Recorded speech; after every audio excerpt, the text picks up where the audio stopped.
انا 100 مليون 100 مليون عقبت بها رمضان.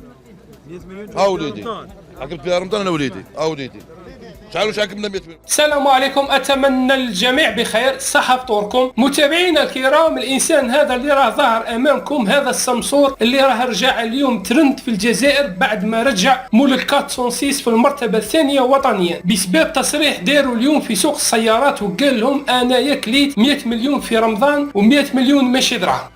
ب 100 انا رمضان عقبت بها 100 مليون. كل واحد وكيف نحكي على روحي انايا. 100 مليون ماهيش دراهم، ماهيش دراهم. وزيد قال لهم باللي ندخل 10 ملايين في النهار. شحال تصورتها يا انا في النهار شحال تصورتها؟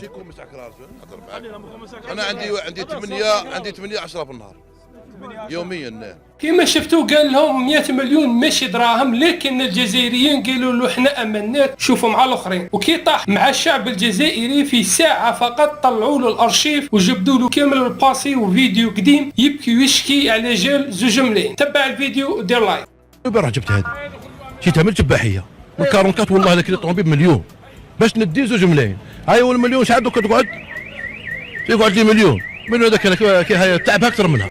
كما شفتوه يشكي ويبكي كيصور 2 ملايين بالتعب والشقاء. وعلاش كان يكذب ويقول لهم دخل 10 ملايين في النهار، وزيد قال لهم كليت 100 مليون في شهر رمضان. من المره الجايه كي تبغي تخرط وتكذب بعد الكاميرات راه الشعب الجزائري يتفنن في كشف الحقيقه. واليكم بعض الردود الساخره من الجزائريين. ما تنسوش لايك واشتراك في القناه.